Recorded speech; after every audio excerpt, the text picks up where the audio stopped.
मैं कल्पना उसके मतलब उसको जब मैंने देखा तो मुझे लगा कि यदि देश के लोग अगर ये कार्य अपना समय का सदुपयोग अपनी छतों में सब्जी उगाने में फल आदि उगाने में करने लग जाएं तो उनका समय भी बचे और आने जो हमारे बच्चे हैं आने की जो पीढ़ियां हैं वो कुछ ना कुछ सीख सकती हैं। जैसे धनिया है पालक है सारी सब्जी आप जानते हैं जो भी उगाई जा सकती हैं और कोई भी जो ऐसी बड़ी सब्जी वो है वो ज्यादा गहराई पर जाने की जरूरत नहीं है। यदि 1-2 फुट मिट्टी भी अगर पड़ जाती है गमले में बड़े गमले हो जाते तो उनका हम सही से प्रयोग कर सकते हैं और बहुत अच्छा परिणाम घरों में जो सात्विक भोजन है वो मिल सकता है। तो इस पर भी जो हमारा एग्रीकल्चर का प्रोग्राम है कृषि का जो कार्य है इस पर भी हम करें कि अपने छत पर हम कैसे लगाएं। कुछ जगह प्रॉब्लम आई थी कि बंदर बहुत ज्यादा हैं तो उन्होंने फिर अपनी चारों तरफ जाली से कवर कर रखा था। अंगूर की बेल लगा रखी थी सेम लगा रखा था बहुत सुंदर मुझे लगा। और जब वो शाम को टहलते हैं ग्रीनरी चारों तरफ पार्क की तरह उन्होंने बना रखा था। कई बार और तरह के पौधे तो हमारे पास होते हैं। अब मैंने कई जगह गया गिलोय लगा हुआ है लेकिन यूज नहीं करते गिलोय घनवटी खाते। अब मैंने कहा भैया आपने गिलोय लगा रखी है तो आप गिलोय का प्रयोग क्यों नहीं करते हो। आपने तुलसी लगा रखी तो तुलसी का प्रयोग क्यों नहीं करते हो। एलोवेरा लगा रखा है वो भी एलोवेरा का जूस लेके आके पीता है। अरे भाई मेरे अब एलोवेरा का जूस आपको आवश्यकता नहीं है। आप ताजा एलोवेरा का पत्ता तोड़िए रात में पानी में डाल दिए सुबह उसका उपयोग करिए। तो इस तरह से भी थोड़ा मैंने आप लोगों का समय लिया तो मैं कहूंगा कि इस पर भी थोड़ा सा प्रकाश डाला जाए क्योंकि जो ये चीजें बाहर से आ रही हैं उनमें प्रिजर्वेटिव बहुत होता है। आप जान रहे हैं पेस्टिसाइड्स का बहुत ज्यादा प्रयोग किया जा रहा है। तो इस तरह से भी हम समय बचाएं और बच्चों को उनके साथ हम जोड़ें तो ये बहुत अच्छा कार्य होगा। आपने समय दिया इसके बाद भी आप सभी को बहुत बहुत धन्यवाद। आपने मौका दिया फिर कभी भी जब भी आपको आवश्यकता हो बहन जी ने कल कहा था कि एक दिन के लिए अगर आगे भी आवश्यकता होगी तो हमारे पास जैसा समय होगा उस तरह से हम आपको भी आगे समय देने का प्रयास करेंगे। ठीक है ओम। जी बहुत बहुत धन्यवाद आचार्य जी। परंतु आचार्य जी आपने महत्वपूर्ण एक मिनट रंजना जी आपने महत्वपूर्ण मार्गदर्शन दिया। इस विषय पर हम योगाहार कार्यक्रम में लगातार बहनों से चर्चा कर चुके हैं भाइयों से और छत पर गैलरी में अपने बाड़े में 7-8 प्रकार की सब्जी लगाने का हम लोगों ने यह मार्गदर्शन दिया है कि बहनें 7 प्रकार की सब्जियां लगाएं और उसमें रोज नई सब्जी अपने आंगन की अपने गैलरी से अपने छत से तोड़ करके वो ताजी सब्जी अपने बच्चों को अपने पति को अपने भाई को अपने बहन को पवाएं। वो आनंद वो अलग ही होगा क्योंकि अपने हाथ की सब्जी जैविक पद्धति से उगाई गई सब्जी।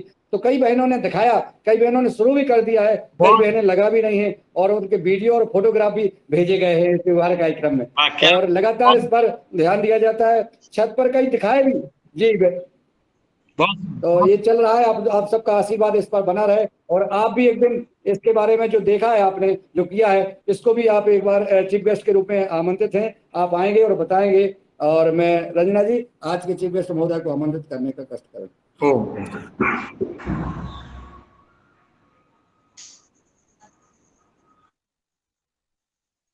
धन्यवाद आचार्य जी बहुत बहुत धन्यवाद आपका। आपने 2 दिन योगा हर कार्यक्रम में सेवा दी और आपसे हमें बहुत कुछ जानकारी मिली बहुत कुछ सीखने को मिला।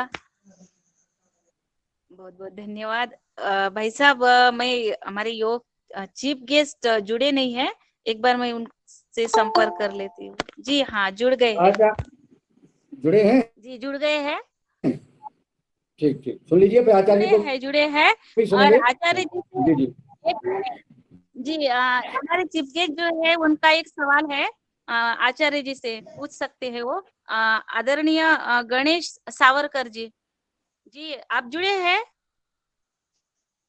जी गणेश सावरकर जी। हेलो आप तक आवाज आ रही है। हाँ आ रही है हाँ। मैं जुड़ा हूँ। तो आज के हमारे चीफ गेस्ट गणेश सावरकर जिला वाशिम महाराष्ट्र से है और पिछले 4-5 साल से वो केमिकल युक्त खेती छोड़ के जैविक खेती कर रहे हैं और बहुत सुंदर तरीके से वो खेती कर रहे हैं। उनका अनुभव आज वो स्वयं अपने बताएंगे और उनके साथ एक नए है हमारे जैविक खेती करने वाले संजय जी ढवक भी जुड़े हैं और पतंजलि से ट्रेनर फॉर्म भी उन्होंने भर दिया है। हमारे साथ दोनों आज इस योगार मंच पर आमंत्रित है। है और मुझे लगता है आप सवाल करना चाहते हैं, तो संजय जी, गणेश जी, आप अपने आचार्य जी से सवाल कर सकते हैं पहले और फिर आप बताएं। प्रणाम आचार्य जी। प्रणाम जी, प्रणाम।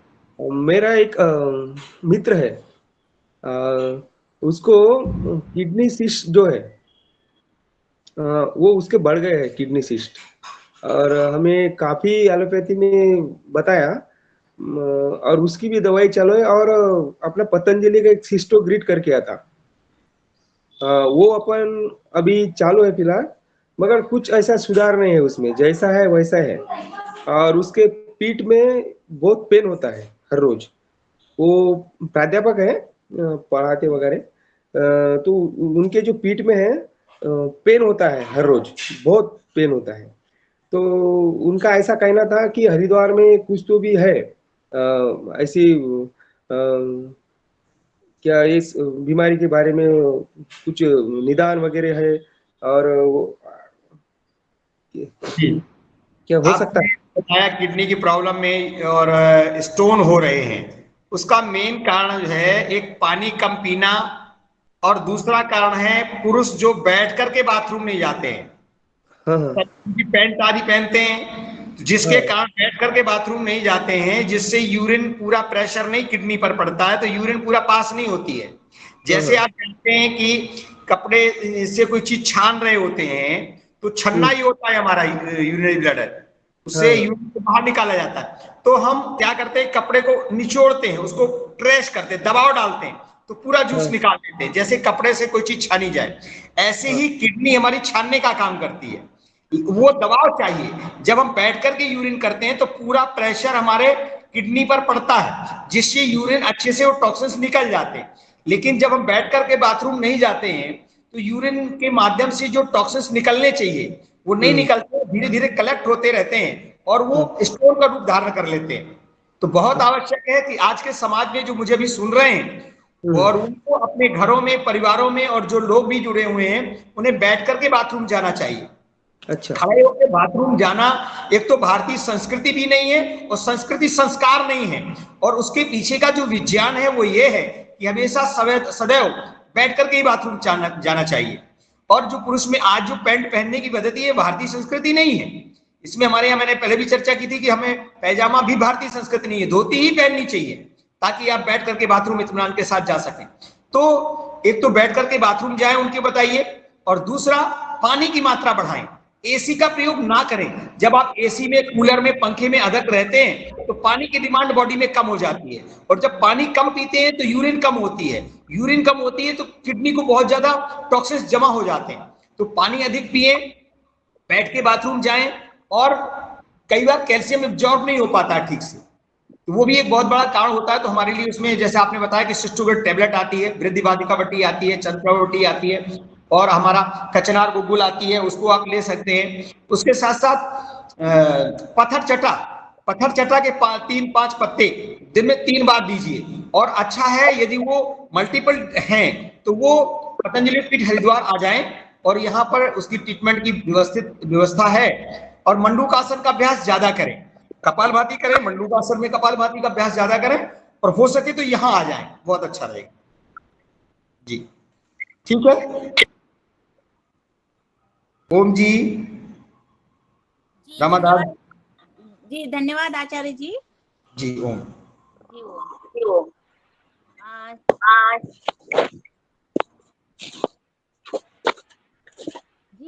जी गणेश सावरकर जी, स्वागत है आपका। सभी को प्रणाम। मैं गणेश सावरकर, तालुका कारंजा, जिला वाशिम, महाराष्ट्र से बोल रहा हूँ। हम गए 5-6 साल से प्राकृतिक खेती जो है, जैविक खेती है, उसका प्रयोग हमारे खेत में कर रहे हैं, और हमारे साथी भी जुड़े हुए हैं, एक गुट है हमारा।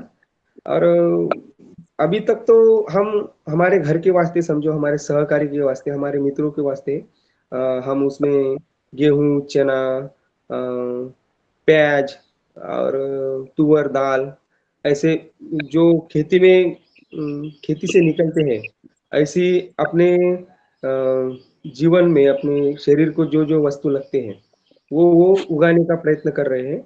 और इसका जो है महत्व अभी लोगों में बढ़ रहा है, क्योंकि प्राकृतिक खेती ही हमको बचाएगी, ऐसा ऐसी धारणा जो है अभी लोगों में बढ़ रही है, समाज में बढ़ रहे हैं। उसकी वजह भी वैसी है कि बहुत सारी बीमारियां अपने तरफ आ रही है। हमारे थाली में जो खाना अपन खा रहे हैं वो 80% से ज्यादा विष उसमें कलाया हुआ है कि केमिकल और आदि जो बातें उसमें आ गई है, और वो हमारे खाने में जाने की वजह से हमारे बॉडी को, हमारे ऑर्गन को फेल कर रहा है। उस वजह से हम अब ये खेती कर रहे हैं। तो प्राकृतिक खेती का जो है बहुत जगहों से हमने समझो ट्रेनिंग भी लिया है। हमारा पंजाब राव कृषि विद्यापीठ है अकोला में, उसका और गवर्नमेंट का एक टाइप होके पंजाब राव देशमुख जैविक खेती मिशन करके एक प्रोग्राम आया था। उसका भी हमने ट्रेनिंग किया है। उसमें कंपोस्ट खाद और गांडूल खाद और बाकी जो प्राकृतिक खेती को संबंधित जो जो चीजें लगती है वो सब उसका ट्रेनिंग उन्होंने दिया है, और उस तरह हम कर रहे हैं। और हमारा स्वास्थ्य जो है हम बढ़ाने का प्रयास कर रहे हैं। और बाकी हमारे आजू बाजू में है जो यवतमाल डिस्ट्रिक्ट में एक शर्मा जी करके है, उनका खेत है 15-16 एकड़, वो पूरा प्राकृतिक के करते हैं।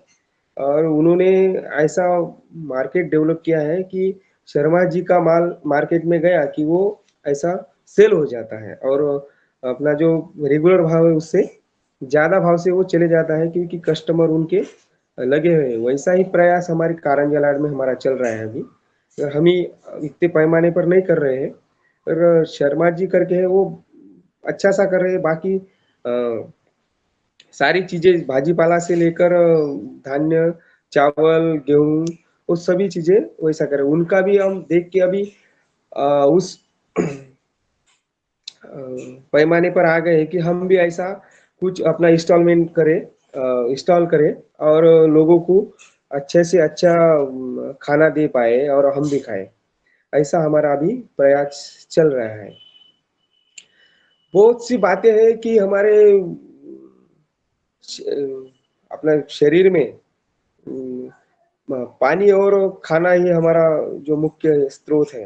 वो अगर अच्छा गया तो हमारा शरीर स्वास्थ्य अच्छा रहेगा, और हम जो हमारे ध्येय है, स्वप्न है, वो हम पूरे कर पाएंगे। उस वजह से हम प्राकृतिक खेती की तरफ हम जो बढ़ रहे हैं और चालू है। ऐसा हमारा अभी तो ये चल रहा है। और किनीकर दीदी ने हमें इस आपके इतने अच्छे प्रोग्राम में जोड़ा है, उनको भी बहुत बहुत बधाई देता हूँ, धन्यवाद उनका व्यक्त करता हूँ कि हम इतने सारे महान व्यक्तियों के साथ में जुड़ रहे हैं, तो उनके विचार सुन रहे हैं, और उनके विचारों के द्वारा हमारे शरीर में हम आत्मसात कर रहे हैं और आगे आगे बढ़ रहे हैं। धन्यवाद। जी गणेश जी, और आप क्या क्या कर रहे हैं खेती में, थोड़ा सा बताइए। हम कैसे खेती में बनाते हैं उसके बारे में थोड़ा सा बताइए। हाँ, हम अब खेती में जो है दशपर्णी अर्क यूज कर रहे हैं, उपयोग कर रहे हैं, जो स्प्रेइंग के काम आता है। और गोकृपा अमृत है, जीवाणु खत है। दशपर्णी अर्क जो है, जो बकरी वगैरह तुम्हारे बाकी सभी को समझो, अपने सहकारी जो है उनको सभी को मालूम ही है दशपर्णी अर्क कैसे बनाया जाता है और उसका उपयोग भी कैसे लाया जाता है खेती में। तो वो भी हम बना रहे हैं और छिड़काव कर रहे हैं। उसकी वजह से भी जो पेस्ट मैनेजमेंट है वो हम कर पा रहे हैं। और गोकृपा अमृत का भी हम ये कर रहे हैं। डीकम्पोजर जो है उसका भी उपयोग हमारी खेती में कर रहे हैं। और कंपोस्ट खत है, गांडूल खत है, वर्मी वाश है, उसका भी उपयोग अब बढ़ा रहे हैं और कर रहे हैं। हमारे खेती में प्रयोग चालू है उसके, और हमारे को अच्छे से रिजल्ट भी आ रहे हैं। जो केमिकल काम करता था वही अपने घर की चीजें डालकर अपने आजू बाजू में मिलने वाली फ्री चीजें अपन उसमें मिलाकर ये सारी चीजें बना रहे हैं। और उसकी वजह से जो है हमारे दो बातें हो रही हैं। एक जो है केमिकल हमारे शरीर में जो अपने पौधों के द्वारा कि अनाज के द्वारा जो जा रहा था वो बच रहा है, और ये सारी चीजें हमारे आजू बाजू में मिलती है, हमारे परिसर में मिलती है, और उसकी वजह से हमारे को पैसे भी नहीं लग रहे। दो बातें। और हमारे जो पैसे कम लग रहे हैं तो हमारी आमदनी जो है उसमें बढ़ रही है, वो भी एक फायदा हमारे को हो रहा है।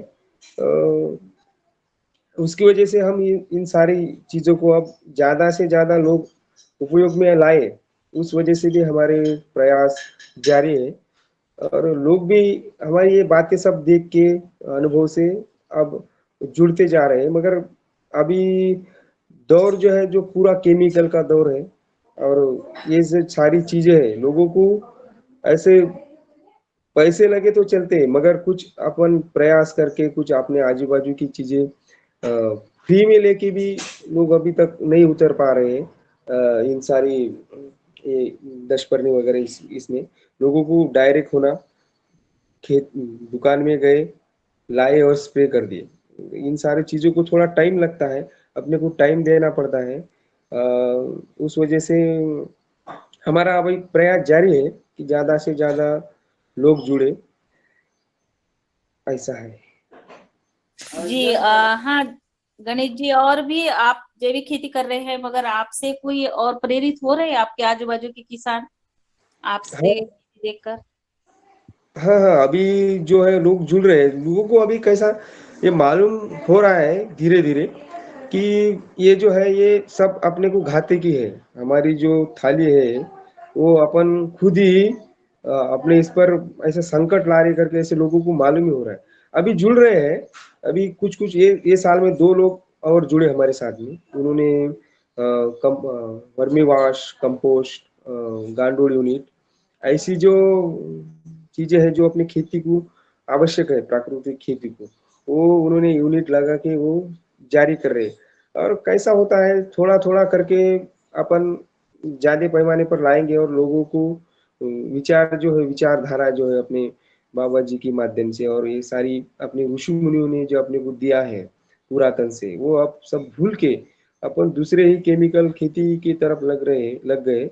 और उसके साइड इफेक्ट्स अपने को, अपने शरीर पर, अपने परिवार के शरीर पर जो हो रहे हैं, तो वो सब देख के अब लोग भी ऐसे स्थिति पर आएंगे।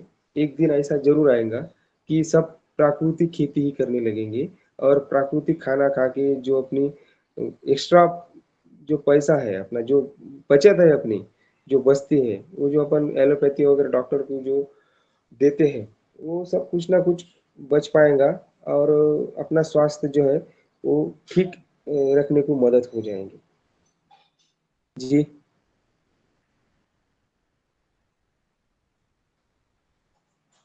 जी।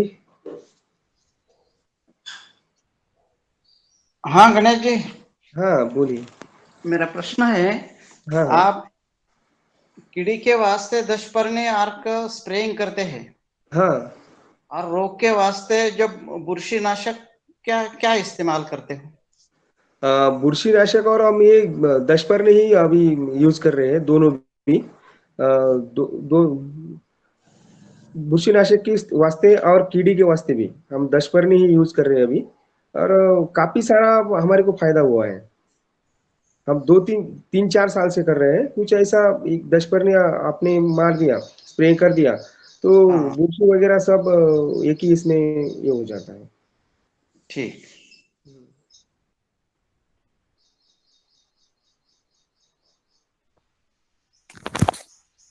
जी जी धन्यवाद। बहुत सुंदर जी। गणेश सावरकर जी, आपने अपने या आप जैविक खेती कर रहे हैं उनका अपने अनुभव अच्छे से बता दिया। और आदरणीय डॉक्टर किशोर दुबे सर ने हैंड राइज किया है, सादर आमंत्रित है। धन्यवाद रंजना जी। सावरकर जी, आप बहुत अच्छा काम कर रहे हैं और यवतमाल जिले में।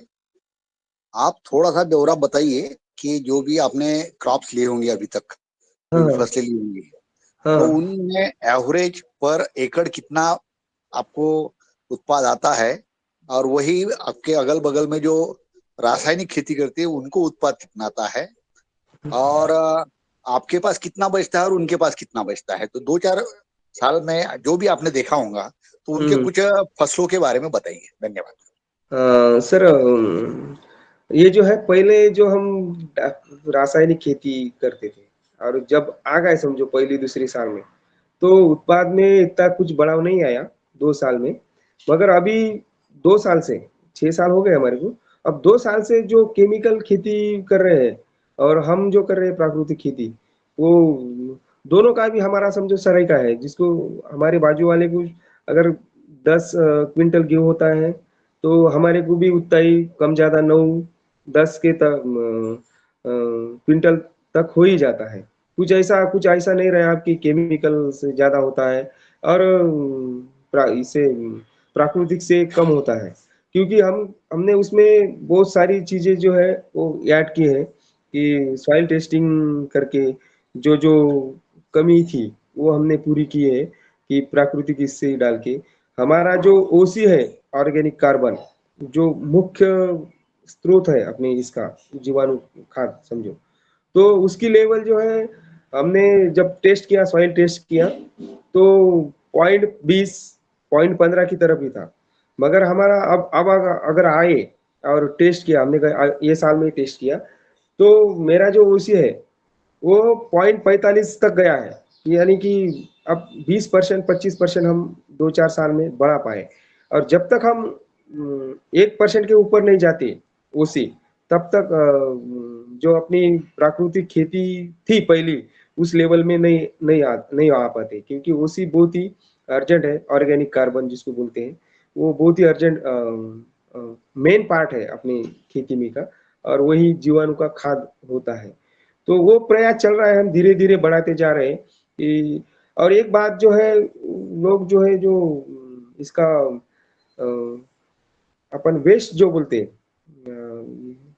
समझो जो पीक निकलने के बाद में जो वेस्ट निकलता, कुटार जो बोलते हैं उसको, वो फेंक देते हैं कि वह यानी कि बेच देते हैं। अभी जो सारे उसके ब्लॉक बनने वाले जो कारखाने हमारे एरिया में स्टेबल हुए हैं, सोयाबीन का जो कुटार है, चने का कुटार है, तुअर का कुटार है, उससे ब्लॉक बनते हैं और वो बड़ी बड़ी फैक्ट्री में बॉयलर चलाने के वास्ते जाते हैं। तो लोग ऐसे ये करते हैं, मगर हम पर उस पर प्रक्रिया कर रहे हैं, उस पर पानी डाल के, सेन खत डाल के, और गांडूल जो ये है वो डाल के, दशपर्णी डिकम्पोजर डाल के उसको सड़ा रहे हैं। ऐसा अच्छा उसको मल्चिंग करके बाद में फिर खेत में डाल रहे हैं। वो भी हमारे को एक फायदा हो रहा है कि हमारी जो जमीन है, हमारा जो क्षेत्र है, वो सुपीक होने में हमारे को मदद हो रही है, और उस वजह से हमारा जो उत्पादन है वो लेवल में आ रहा है, बढ़ रहा है धीरे धीरे।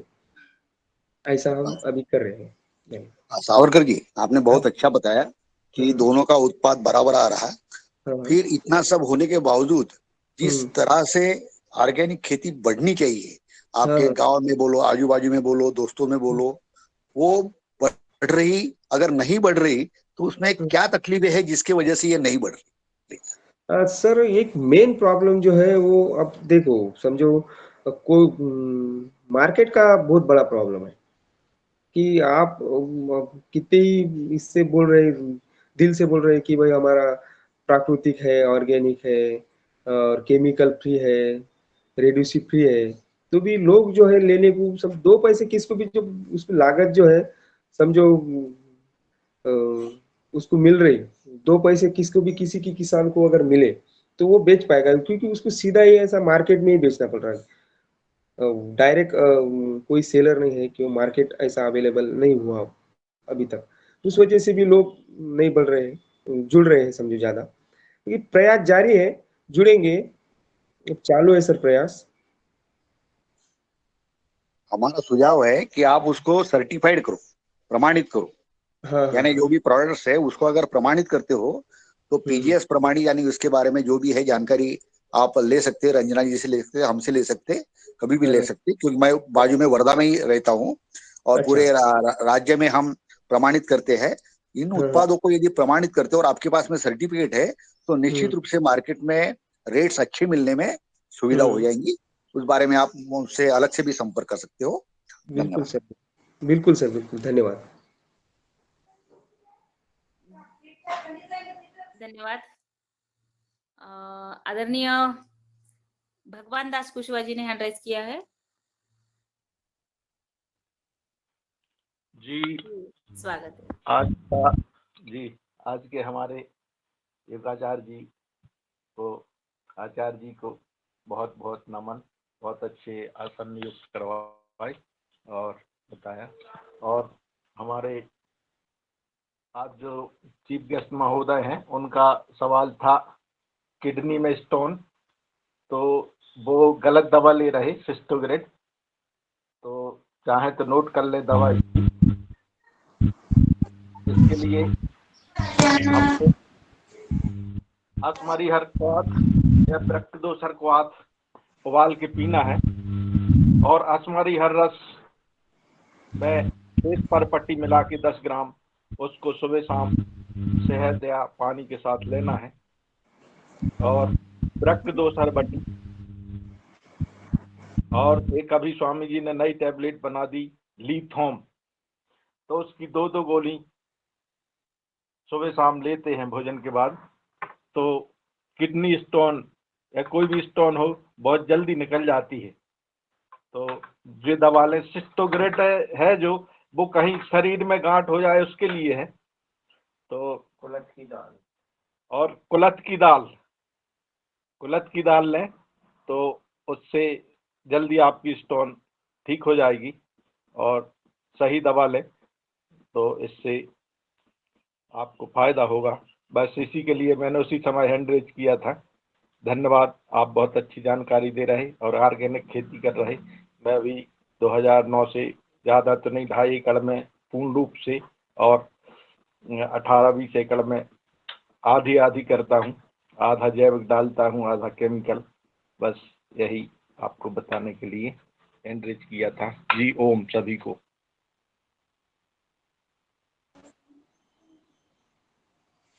जी धन्यवाद।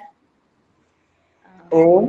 जी जी स्वामी जी, आचार्य जी। मेरा एक प्रश्न था कि हम प्रतिवर्ष अपने खेतों में डीएपी, यूरिया, फर्टिलाइजर, पेस्टिसाइड डालते हैं, वो कहाँ जाते हैं और पुनः कैसे लाए जा सकते हैं? इस पे थोड़ा सा प्रकाश डालें कि हम प्रतिवर्ष डालते हैं, वो जाते कहाँ हैं और उन्हें कैसे पहुंचाया जा सकता है पुनः? हमें बार बार क्यों डालना पड़ता है, उसका कारण क्या है? थोड़ा इस पर उत्तर दें तो अच्छा रहेगा।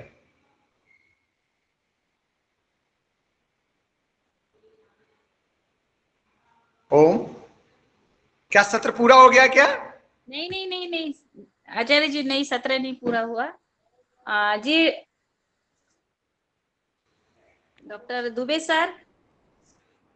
धन्यवाद। हाँ रंजना जी, अभी जो हमारे आचार्य जी ने सवाल पूछा है, तो जो भी हम केमिकल फर्टिलाइजर डालते हैं उसमें बहुत सारे तो पानी में घुल जाते हैं और पानी में घुल के उसको लीचिंग, मतलब नीचे नीचे चले जाते वो और जमीन के अंदर जाते, उनके कन्वर्शन सल्फेट, नाइट्रेट्स ऐसे कंपाउंड्स में, जहरीले कंपाउंड्स में हो जाता है।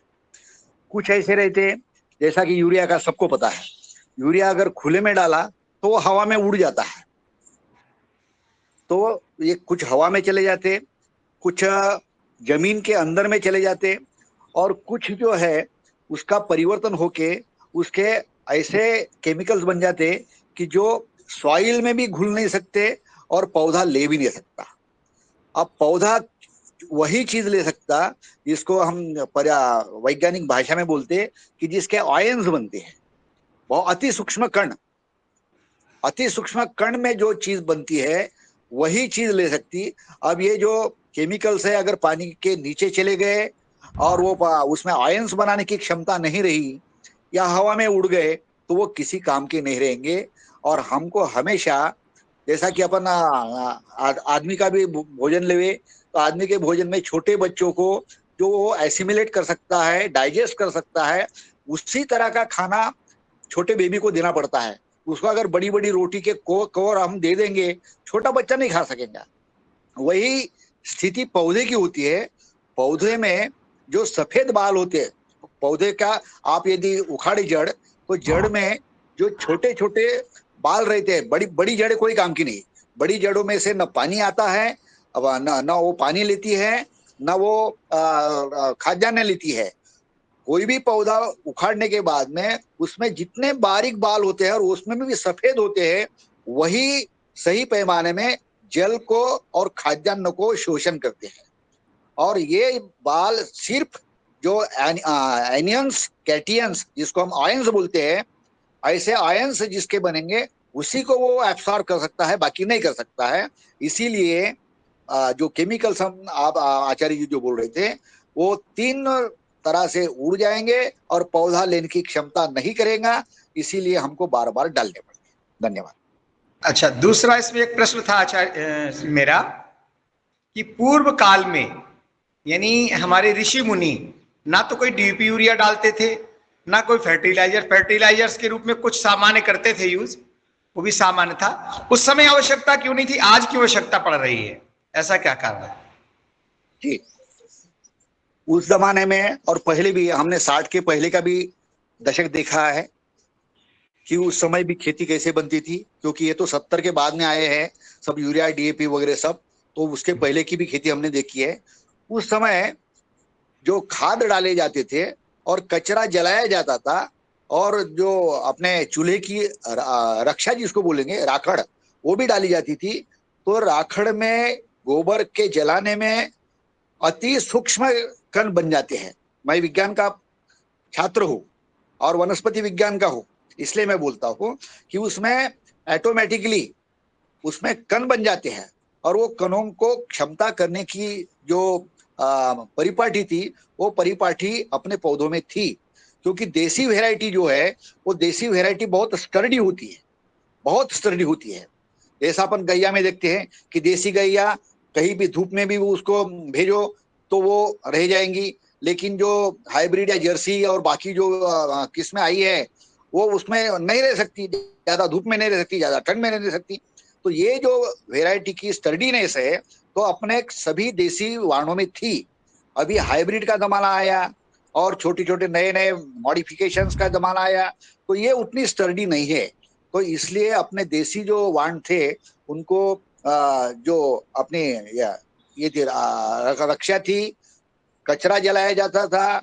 और वहां उस समय और एक था कि लगातार एक के बाद दूसरी, दूसरी के बाद तीसरी ऐसी फसलें नहीं लेती थी। उसमें कुछ ना कुछ 3-4 महीने भूमि को अपन बचाए रखते थे। तो बचाए रखने से वहां पे जो अंतर क्रिया चलती है, अंतर क्रिया से, क्योंकि धूप में आज भी आमतौर पर धूप में जमीन को खाली रखा जाता है तो उसमें जो ज्यादा जो जहरीले कीटाणु है वो मरने की भी क्षमता होती है और अंदर के अंदर में अंतर क्रिया होती है तो उसमें आयन बनने की स्थिति बनती है। अभी एक के बाद दूसरी, दूसरे के बाद तीसरी, ये जो कंटिन्यूस फसलें लेते हैं तो उसमें ये संभव नहीं है। तो इसलिए हमारा पुरानी स्थिति में ये रासायनिक खत न देते हुए भी फसलें होती। धन्यवाद। प्रश्न तो बहुत सारे उठ रहे हैं मन में तो वर्तमान की जो स्थिति है, हमारे ऋषियों को इतना बोध था। एक तो मेरा जो मानना है ये भी है कि जो हमारी पुरानी पद्धति थी, आज हम इतना सारा रिसर्च भी करते हैं, डीएपी यूरिया फर्टिलाइजर भी डालते हैं और कहते हैं उत्पादन। भाई अगर महाभारत काल में भी देखा जाए तो जनसंख्या कम नहीं थी और भोजन उस समय भी पर्याप्त था, भोजन कोई कमी नहीं थी। आज हम कहते हैं कि अगर हम ये चीजें नहीं डालेंगे तो उतनी जो है उत्पादकता नहीं आएगी, तो देश में भूखमरी मर जाएगी, ये सब चीजें हैं। अगर मैंने चूंकि मैं एग्रीकल्चर से भी जुड़ा हूँ, अपने हाथों से बैलों की खेती भी की है, गाय की सेवा भी की है, ये चलाया है, हमको सौभाग्य मिला। हमारे पिता जरूर मेडिकल अफसर रहे, सीएमओ रैंक से रहे, लेकिन उन्होंने ये सौभाग्य दिया कि हम खेती से जुड़े रहे।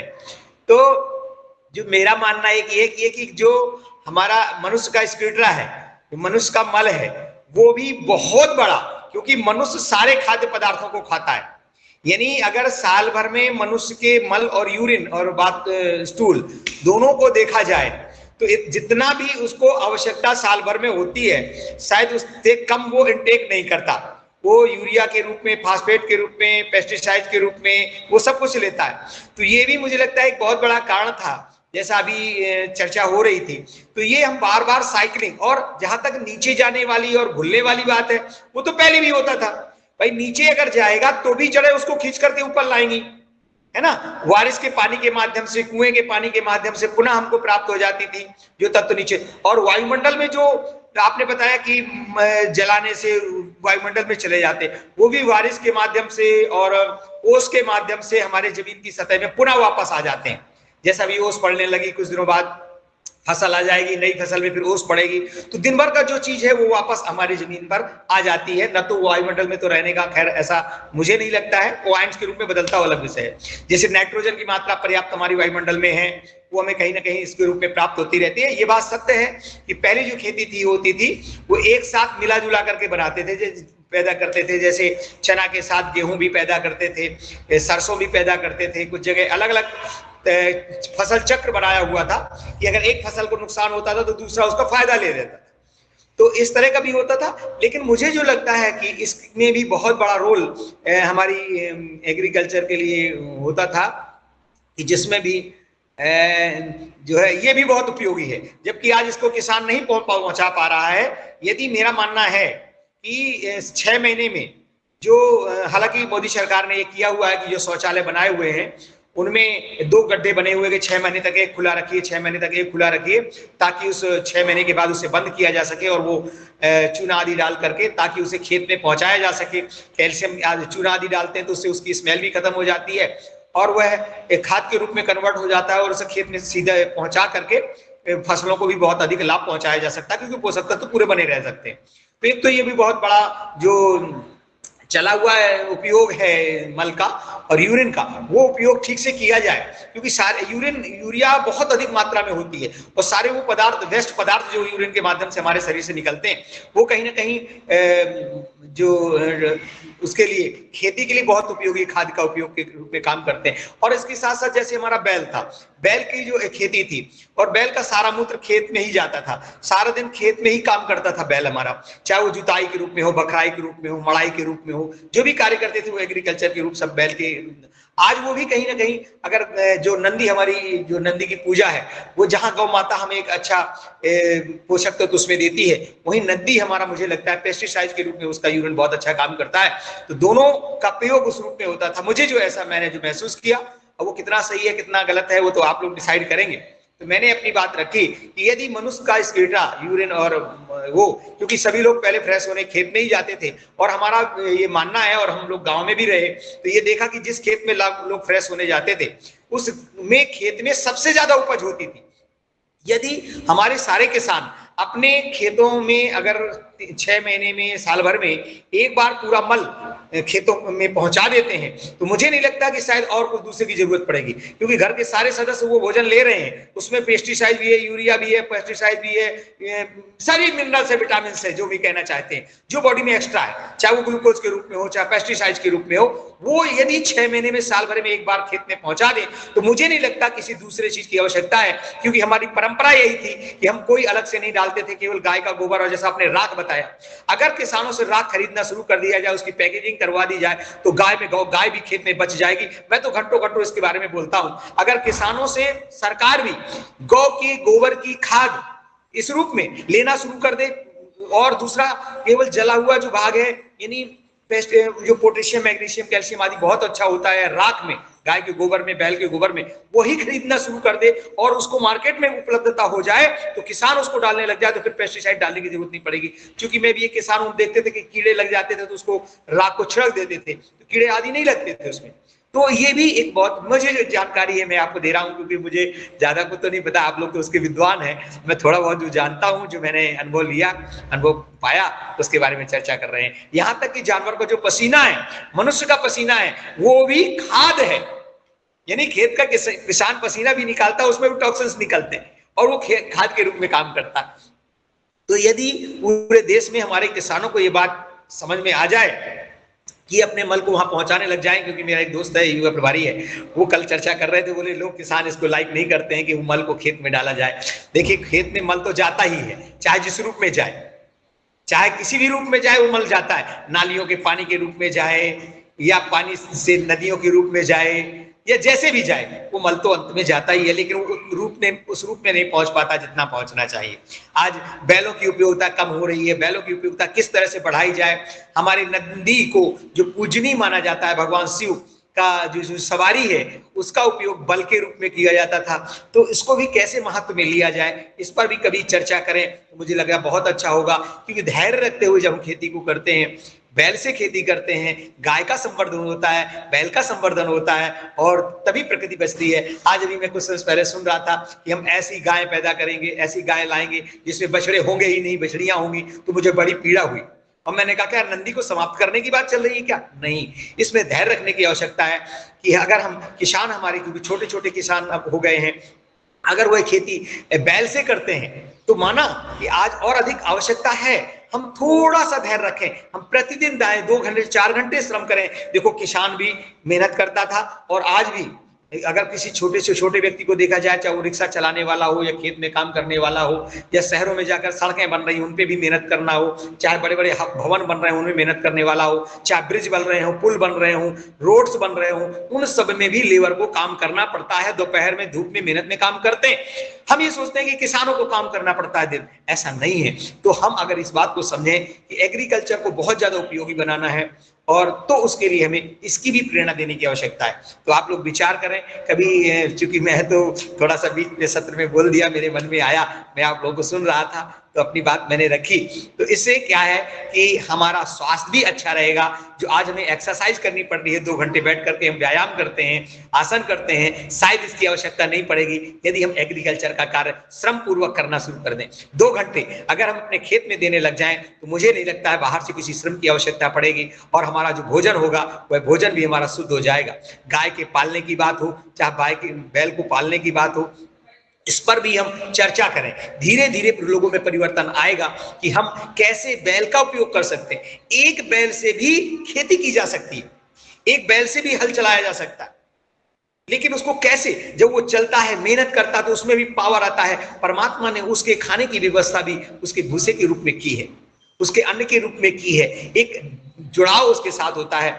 और मशीनों का प्रयोग हम धीरे धीरे कैसे कम करें, उस पर थोड़ा सा चर्चा कर सकते हैं कि मनुष्य बैठ करके, हमको याद है कि हम लोग टटुआ में बैठते थे, आप भी जानते हो कि जब वो चलाते थे ना दाने निकालने के लिए, उसमें बैठ जाते थे, बड़ा आनंद आता था। 2 लोग बैठ जाते थे, बैल चारों तरफ घूमता था और दाना उससे निकल के आ जाता था, और आनंद लेते थे, मस्ती के साथ करते थे। छोटे छोटे बच्चे हुआ करते थे, वो पिताजी वहां भी गए हैं, बाबा कुछ और काम कर रहे हैं, हमको बैठा दिया, वो कुछ नहीं, उसे गोल गोल घूमना है। वो 2 घंटे के लिए आया, मजा किया, मस्ती किया, और उसके साथ उसका नाम लेके पुकारा भी, वो भी आनंदित होता है। और गौमूत्र गोबर भी उसी में कर देता था। बैलगाड़ी जब जो चलता था, मूत्र करने बाहर नहीं जाता, वहीं कर देता था, गोबर भी वहीं कर देता था, एक किनारे में रख देते थे और वो सूख जाता था, फिर उसे कर लेते थे। क्या वो स्वाद उस भोजन में हुआ करता था। लेकिन आज कहीं ना कहीं जो हम आधुनिक युग की खेती की बात करते हैं, उसमें ना तो टेस्ट मिलता है, चाहे वो जिस रूप में किया जाए, चाहे वो टमाटर ले लें, बैगन ले लें, या कोई अन्य सब्जियां ले लें, जो टेस्ट हमें पहले मिलता था, शायद कहीं उस टेस्ट को हमने भुला दिया है। उसका जो मूल कारण है कि बार बार हम इस तरह का प्रयोग करने लगे हैं।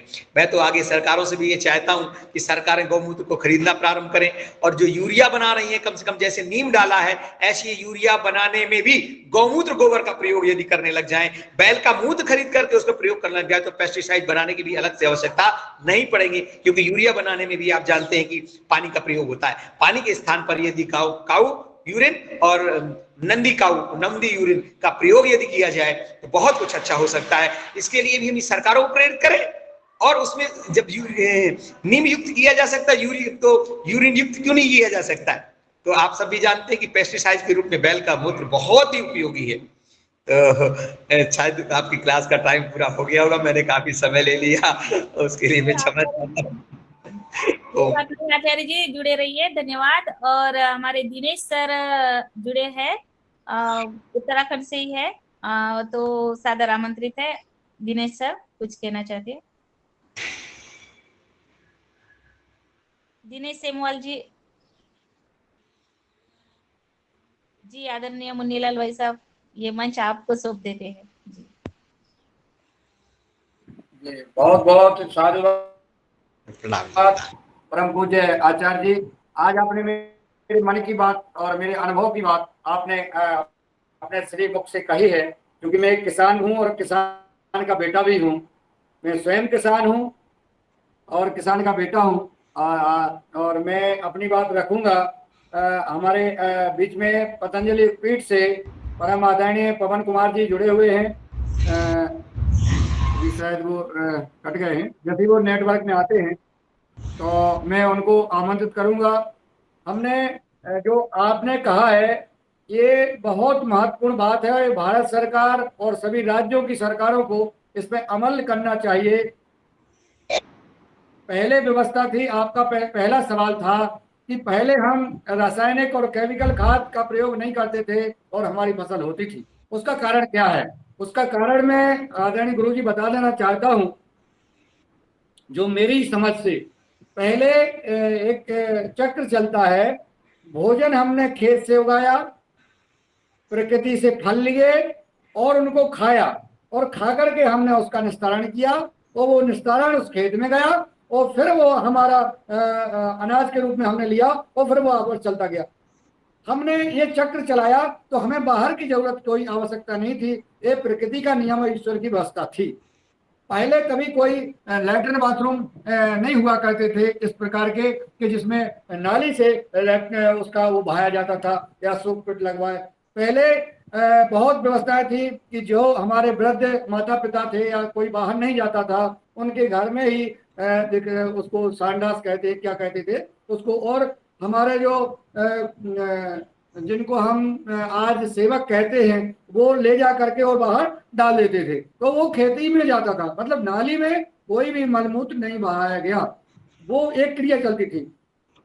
फिर थोड़ा आया, फिर सोक पिट बने, वो भी लेटरिन बाथरूम बनते थे कि जमीन में ही वो अंदर 2 गड्ढे जो आपने बताए हैं वो हमने कई हजारों बनवाए हैं गुरुजी।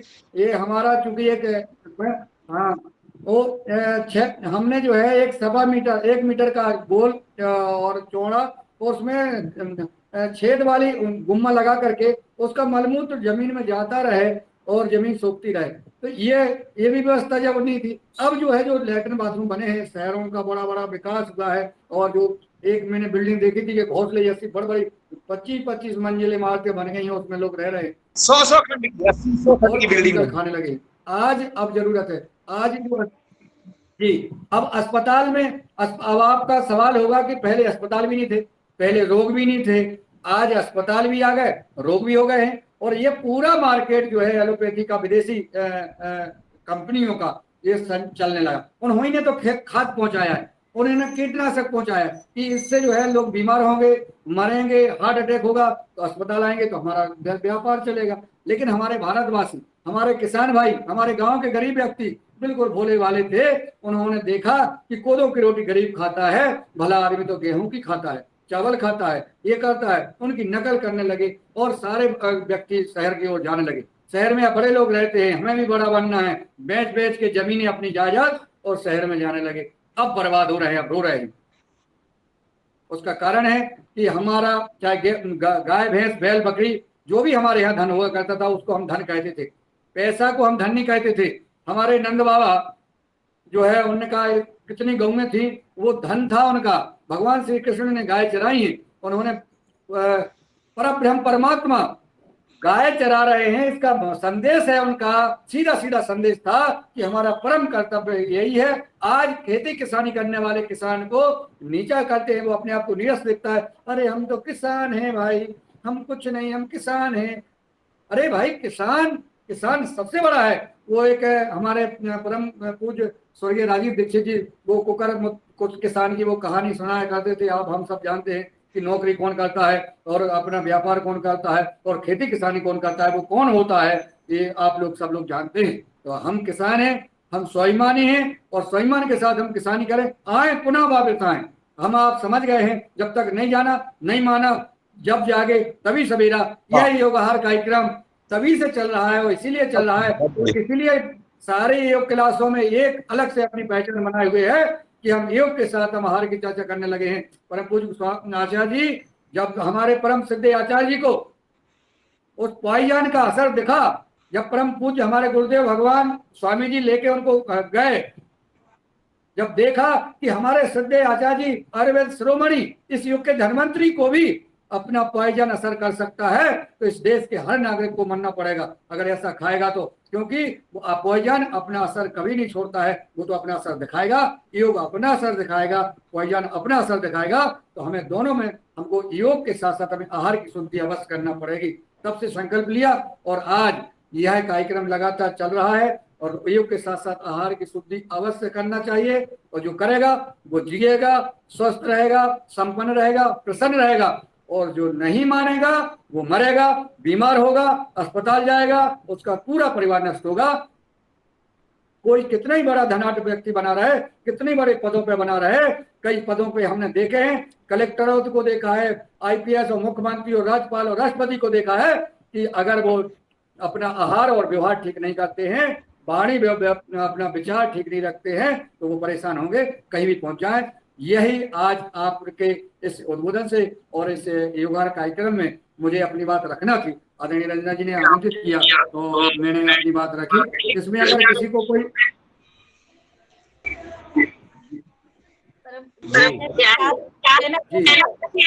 बहुत सुंदर, बहुत ही सुंदर आपने बात कही, और इसे पूरे चरितार्थ करने की आवश्यकता है। उत्तम खेती मध्यम मान, करें नौकरी कुकर निदान, कुकर कुत्ते को कहते हैं।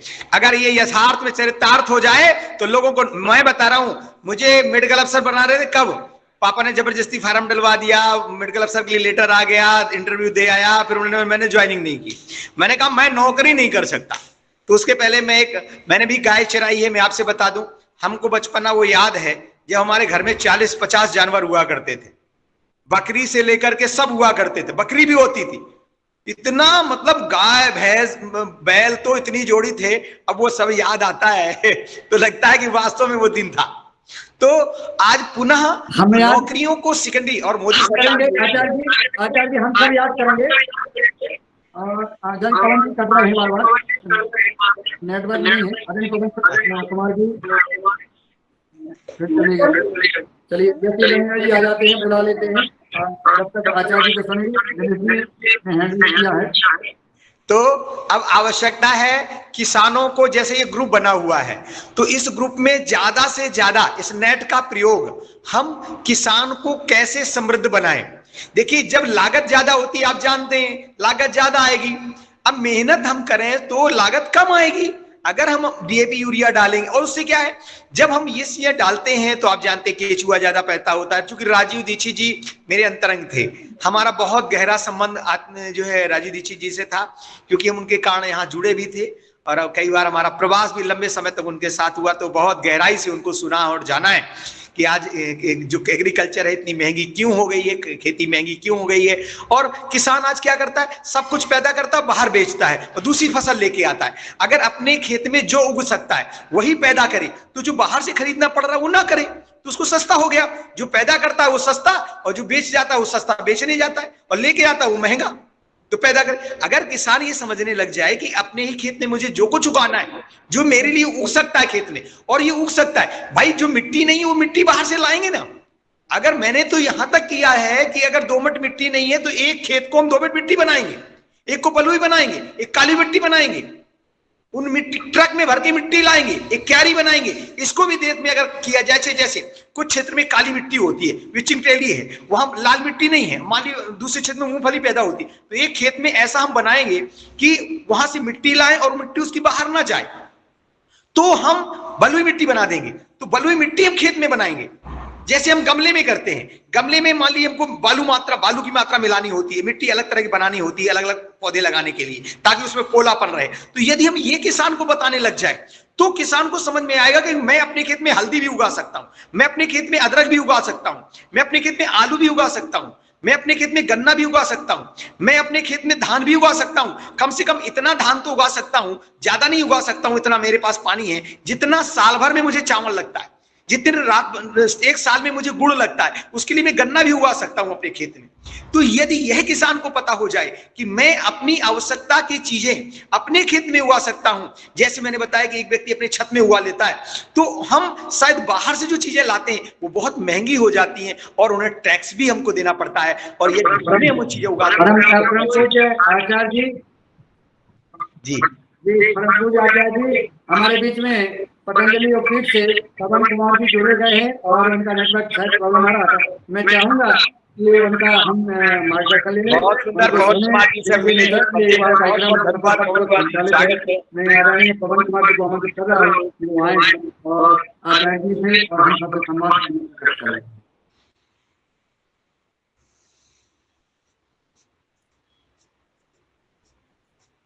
जी आदरणीय जी ओम नमस्ते, नमस्कार, सलाम सभी को। बहुत सुंदर आवाज गूंज रही है, कोई बात नहीं, चलिए। अब तो आवाज क्लियर आ रही होगी। आ रही सर, आ रही सर, क्लियर आ रही।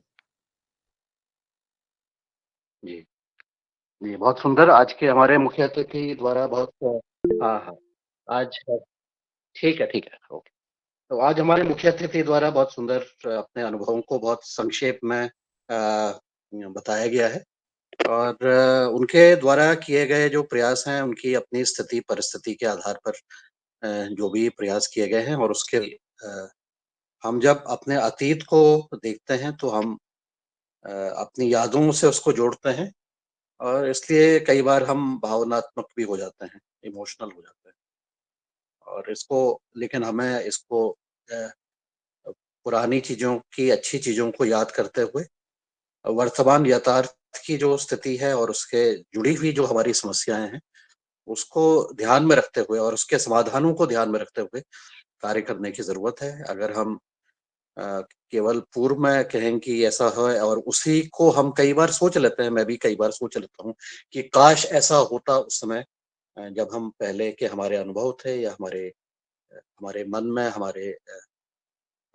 सोच में हमें जो बताया गया है, जिसको हम मानते हैं, तो उस चीज को अगर हम ध्यान में रखते हुए करें तो कई बार वो आज की परिस्थिति के अनुसार उतना ज्यादा सार्थक नहीं हो पाता है, या उसमें कोई नया चैलेंज होता है, जो आज की परिस्थिति में कुछ एक नया चैलेंज आ गया। तो मेरा मानना है कि हम वर्तमान में जो स्थितियां हैं, सामाजिक स्थिति है, व्यक्तिगत स्थिति है, लोगों की जो वर्तमान में भावना है, और जो समाज का जिस तरह से चलन चल रहा है, उसके आधार पर हम वर्तमान समय की और भविष्य में आने वाली संभावित समस्याओं को ध्यान में रखते हुए अपने चीजों को हमें कंटिन्यूअसली इवॉल्व करने की जरूरत है, कंटिन्यूअसली उस पर काम करने की जरूरत है। इसी से हमारी ग्रोथ होती।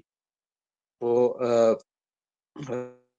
संक्षेप में तो यही है जो मैं कहना चाहता हूँ, मेरा ऑब्जर्वेशन है, हो सकता है कि गलत भी हो, लेकिन वर्तमान स्थिति को ध्यान में रखते हुए, अब जैसे हम बात कर रहे थे पहले भी, जो अब जो व्यवस्था बनी हमारा, जो विशेषकर शहरी क्षेत्रों में भी, और कई कई जगह पर ग्रामीण क्षेत्रों में, विशेष करके जो शहर से लगे हुए क्षेत्र है, वहां पर मानव मल के निस्तारण की एक व्यवस्था है, और वो व्यवस्था का जो कार्य है वो पाश्चात्य रूप से लिया गया है, उसका जो सॉल्यूशन है पाश्चात्य रूप से लिया गया। और मोहनजोदाड़ो में भी वैसे कहा गया है कि हम इस तरह से इसको हमारे जो ह्यूमन वेस्ट है उसको निस्तारण करने की व्यवस्था थी।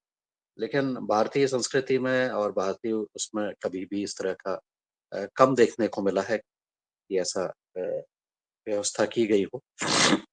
बाकी जो पाश्चात्य देश में जो समस्या रही, उसका एक कारण यह भी था कि कई बार उसकी वजह से जो डिजीजेज आए, एपिडेमिक्स आए, और यूरोप में विशेष रूप से, तो उसकी वजह से उनको लगा कि इसका निस्तारण करने का यह एक आसान तरीका है।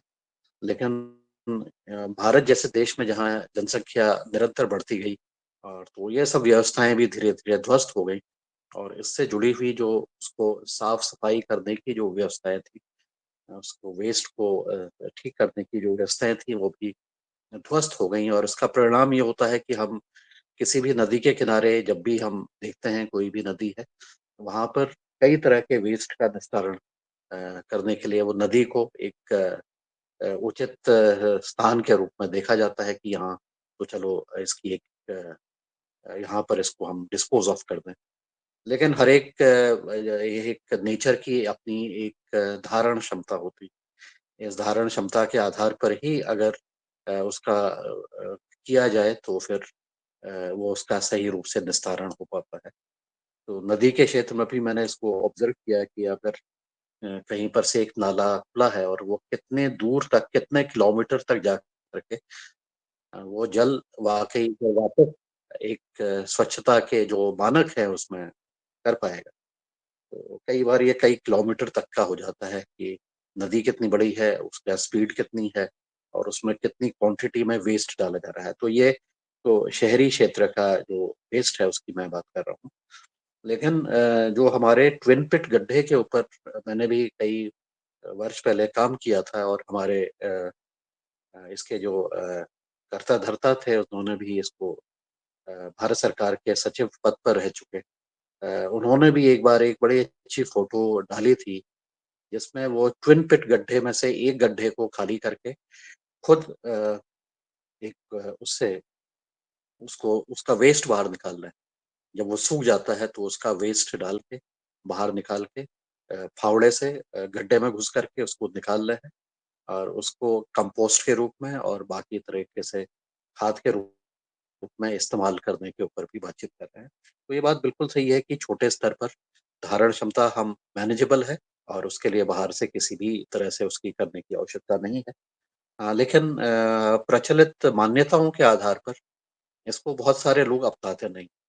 तो इसके बारे में एक जब तक कि एक समझ नहीं बनेगी और उसका वो नहीं होगा तब तक कि उसको लोग अडॉप्ट नहीं करते, आसानी से उसको अडॉप्ट नहीं करते। इसलिए वो चित्र परमेश्वरन अय्यर जी का बड़ा सार्थक था और बड़ा मतलब इस तरह से मान्यताओं को परिवर्तित करने की दिशा में एक अच्छा कार्य था। लेकिन फिर भी उसको देखते हुए कितने लोगों ने इस चीज को अपनाया, शायद बहुत कम लोगों ने अपनाया।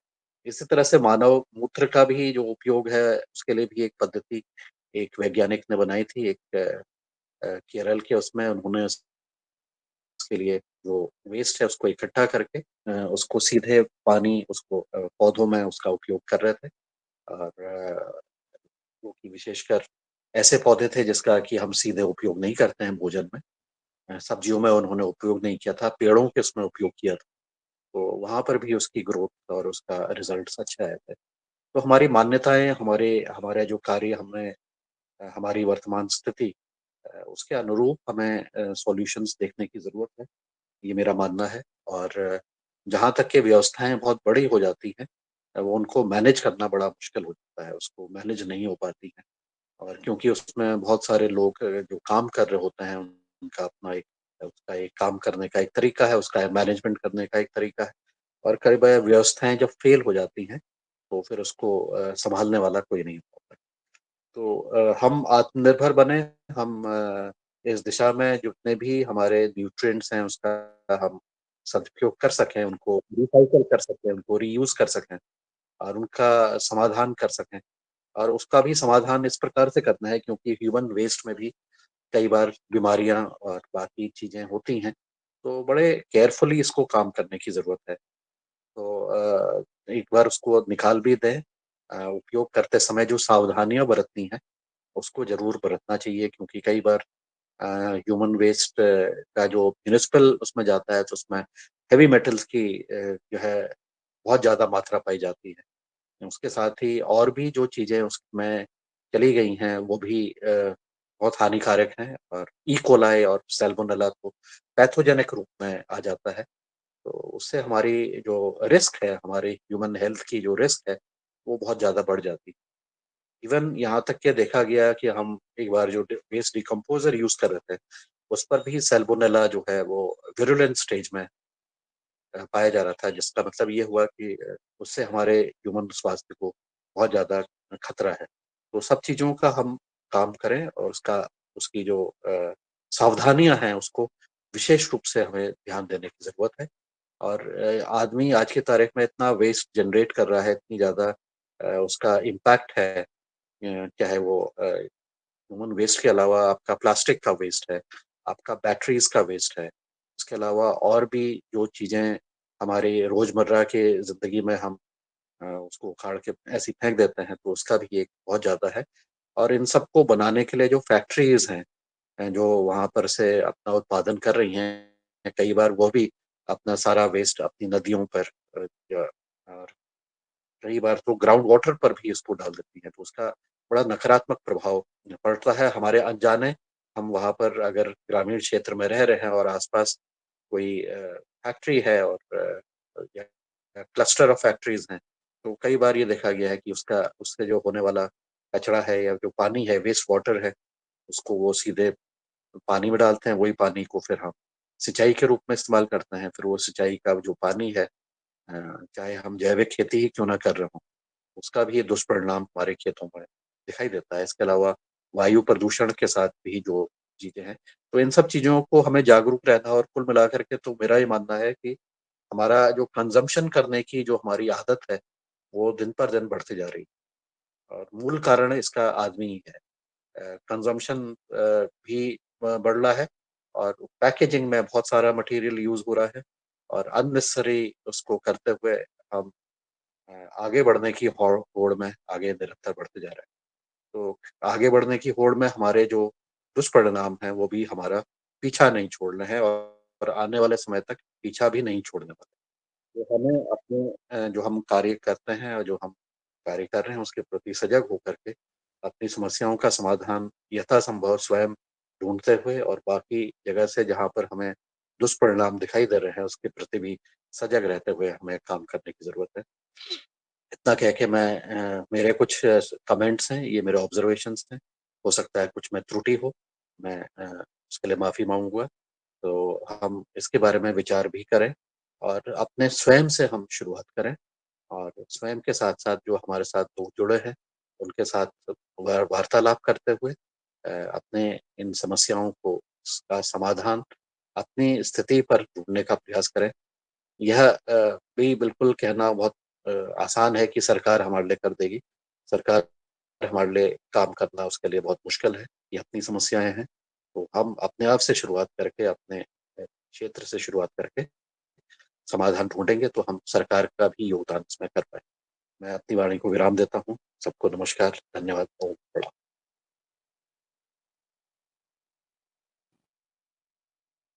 जी धन्यवाद आदरणीय पवन कुमार जी, आपने अपना महत्वपूर्ण मार्गदर्शन दिया और हमेशा देते रहते हैं और हम सबको दिशा भी देते हैं जैसा कि आपने अपना मार्गदर्शन दिया। आदरणीय दिनेश जी सेमवाल जी ने हैंड रेज किया है, मैं उनको आमंत्रित करता हूँ वो आए और वो भी अपनी बात रखें। जी आदरणीय सदन को नमन और हमारे आचार्य श्री हमारे परम पूज्य आचार्य श्री कल से उन्होंने हमें योग करके जीवन को आगे बढ़ाने की क्षमता जो प्रदान की है उन्हें नमन। और साथ में आज के मुख्य अतिथि जी ने अपनी बात रखी और आचार्य जी ने एक प्रश्न रखा कि कैसे करके हम इस दुविधा में आ गए कि हम डीएपी यूरिया और अन्य चीज़ें बढ़ा रहे हैं। आदरणीय दुबे सर ने उसका बहुत सुंदर जवाब दिया। मुझे एक बात याद आती है कि हमने अलग-अलग वैसे मंच पर डॉक्टर विनोद कुमार भट्ट सर उपस्थित हैं और उन्हीं के माध्यम से मैंने सीखा है, समझा था। लेकिन जो विश्व युद्ध हुए हैं, उसमें जो आयुध बने हैं, जो लड़ाई के हथियार बने हैं, तो तत्कालीन जो कंपनियाँ थी, उन्होंने उनके मन में ये था कि पहले तो आयुध के द्वारा आप पैसा कमाएँ।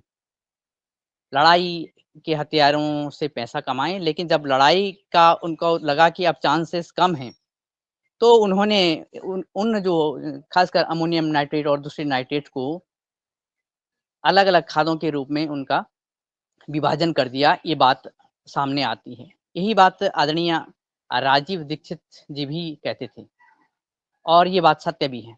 और हम उस आयुध के आदी बन गए और हमने ज़मीन में वो लड़ाई अपने लिए खिलाफ कर दी।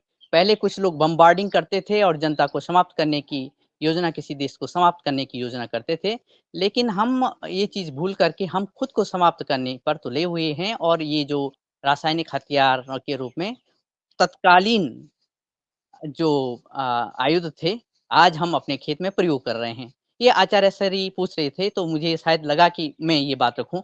हो सकता है ये पूर्णतः सही नहीं हो।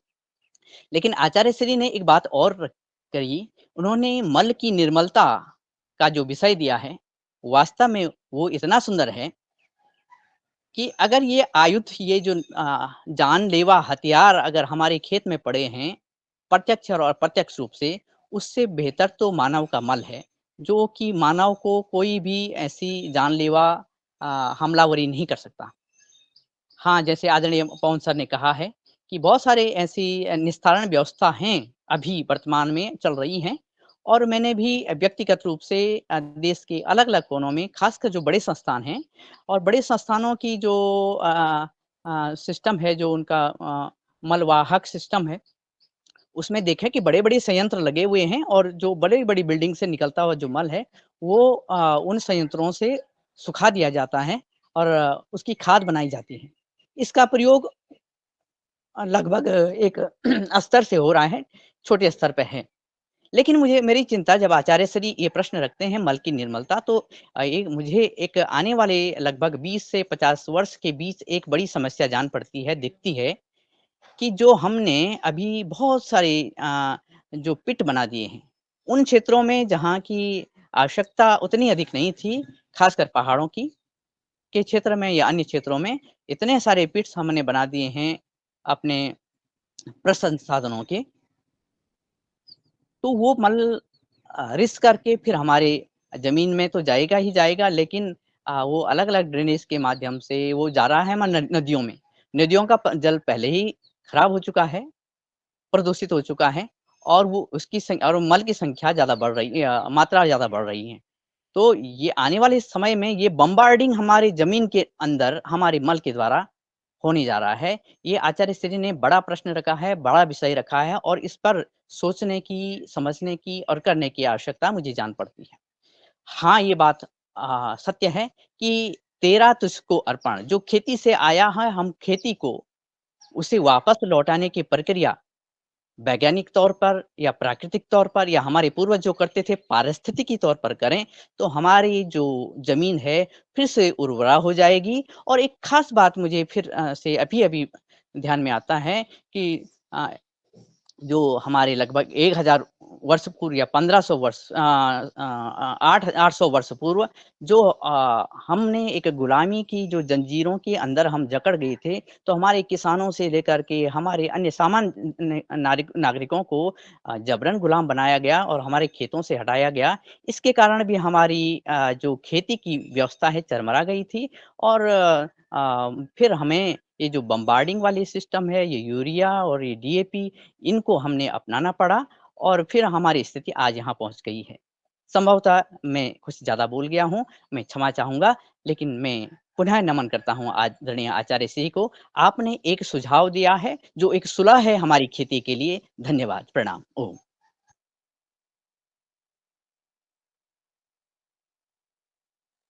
धन्यवाद आदरणीय दिनेश श्यामबाल जी। और जी आचार्य जी, सादर आमंत्रित। जी, हम सब प्रयास यदि करें, मेरा ये कहना है कि ऐसा कुछ नहीं है, 80% लोग आज भी हमारे गांव में रहते हैं और वो इससे लाभ ले सकते हैं। मात्र 20% 40% लोग होंगे जो आज शहरों में रहते हैं, मल्टी स्टोरी बिल्डिंग में रहते हैं। तो अगर हम इस ज्ञान को उन व्यक्तियों तक पहुंचाएं कि वास्तव में हम कहाँ थे और बीमार क्यों हो रहे हैं। दूसरे लोग जिम में जाकर के व्यायाम कर रहे हैं, 4 व्हीलर से जाते हैं। मैंने देखा है दिल्ली में पार्किंग में 4 व्हीलर से जाएंगे, पॉल्यूशन करेंगे, फिर जाके पार्क में और एक्सरसाइज करते हैं, जिम में जाकर एक्सरसाइज करते हैं, एसी चला करके एक्सरसाइज कर रहे हैं। तो जब तक हम इस ज्ञान को सामान्य जनमानस को तक नहीं पहुंचाएंगे कि आप बेटर हैं, आप शहर में रहने वाले लोगों से अच्छे हैं, क्योंकि आप शुद्ध वायु ले रहे हैं, शुद्ध जल ले रहे हैं, शुद्ध भोजन उगा करके ले रहे हैं, इसलिए आप ज्यादा उपयोगी हैं, आप ज्यादा देश का कल्याण करने वाले हैं, क्योंकि आप सबका भोजन कराते हैं। तो गौरव उनको महसूस होगा अगर एग्रीकल्चर को हम गौरव देंगे। तो मेरा जो आज जो विषय था, बहुत अच्छी बात है, आज बहुत अच्छा लगा आप लोगों के साथ, क्योंकि मैं इसी विषय को ज्यादा मनन करता हूँ, चिंतन करता हूँ। तो मुझे लगता है कि अब और ज्यादा समितियां बनाई जाएं कृषि एग्रीकल्चर से संबंधित, और इसको लोगों को प्रेरित किया जा सकता है। हम अपने घरों में ही अपने कैसे यूज कर सकते हैं। जो मल्टी स्टोरी बिल्डिंग में रहते हैं वो सरकारें काम कर रही हैं, निश्चित रूप से सरकारों ने काफी काम किया है, उस मल को वेस्ट के रूप में बदलने का भी प्रयास सरकारों ने काफी कुछ किया है। लेकिन हम अपने स्तर पर क्या कर सकते हैं समाज सेवी के रूप में, तो उसको हम समाज तक फैलाएं और बताएं, तो उसका उपयोग अच्छा हो सकता है। जैसे पानी संरक्षण के लिए बहुत आवश्यक है, मैं इस पर भी काफी कुछ चिंतन करता हूं। बारिश का पानी यदि हम अपने 2 टैंक नीचे बना लें, मैं राजस्थान में गया और काफी मैंने प्रवास भी किया, इस साल भर के पानी की शुद्ध व्यवस्था हम अपने घरों में इकट्ठा कर सकते हैं। हम घर में 4 कमरे 6 कमरे बनाते हैं, क्या 1 कमरा 2 कमरा पीने के पानी के लिए नहीं बना सकते? और बारिश को पानी को यदि हम अच्छे से कलेक्ट कर लेते हैं तो पानी साल भर के लिए शुद्ध पानी हमें मिल जाता है। तो हालांकि सरकारों ने ये काम कुछ कर रही हैं, कुछ क्षेत्रों में अनुमति भी दे रही हैं। तो जो बारिश का पानी होता है फिल्टर का तात्पर्य कपड़े से छान करके उस पानी को पहुंचा दें, और साल भर यदि वो पानी पीते हैं तो पूरे मिनरल हमें उसे मिल जाते हैं। माना कि जब बारिश होती है तो पहला पानी बारिश का निकल जाने दें, और उसके बाद जो बारिश होती है थोड़ी देर बाद उस बारिश का पानी हम कलेक्ट करें, तो पीने के लिए शुद्ध पानी मिल जाए, शुद्ध हवा मिल जाए, शुद्ध भोजन मिल जाए, शुद्ध विचार मिल जाए, तो आदमी की आयु हम बढ़ाई जा सकती है। इसके लिए पुरुषार्थ की आवश्यकता है। अभी तो कलयुग का प्रथम चरण चल रहा है, जिसमें यह हालत है लोगों की 40-50 साल में लोगों को हार्ट अटैक हो रहे हैं, बड़ी बड़ी बीमारियां हो रही हैं। और आने वाले कलयुग में तो ये कहा जा रहा है कि जब चौथा चरण होगा, यदि आप अभी हमने ध्यान नहीं दिया, हम आप सबने काम नहीं किया, तो आने वाले समय में लोगों की आयु 25-30 साल हुआ करेगी और हाइट भी 3 फुट हो जाएगी। लास्ट चौथा जो चरण होगा कलयुग का।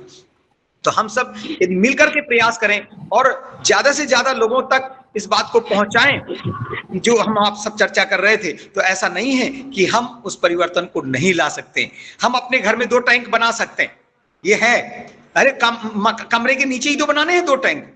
अगर उन टैंकों में हम बनाना प्रारंभ करते हैं जो कम से कम सिंगल स्टोरी, डबल स्टोरी, तीसरी स्टोरी में रहते हैं, तो वो नीचे टैंक बना सकते हैं और उसको चूना डाल करके 6 महीने के लिए बंद कर सकते हैं और उसका उपयोग अपने पेड़ पौधों में कर सकते हैं।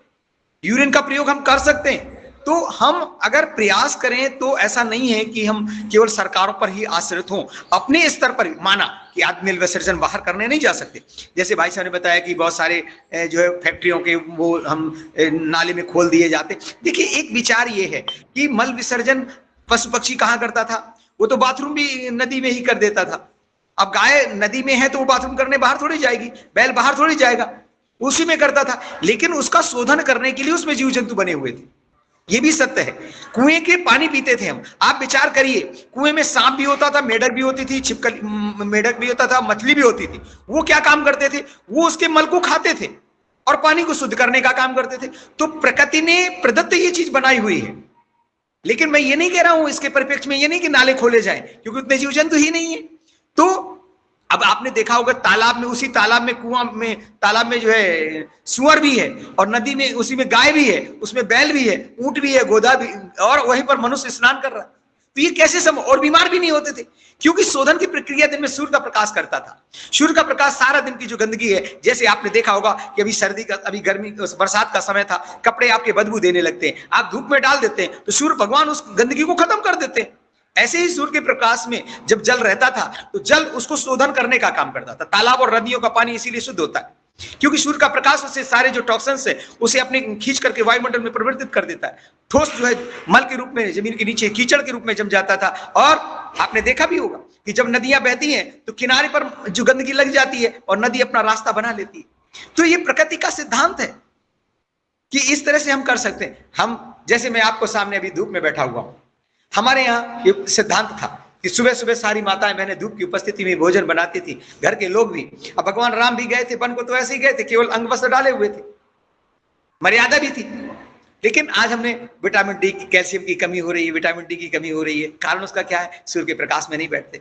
मेरा तो अक्सर ऐसा बैठना होता है, मैं ऐसे ही क्लास ले लेता हूँ।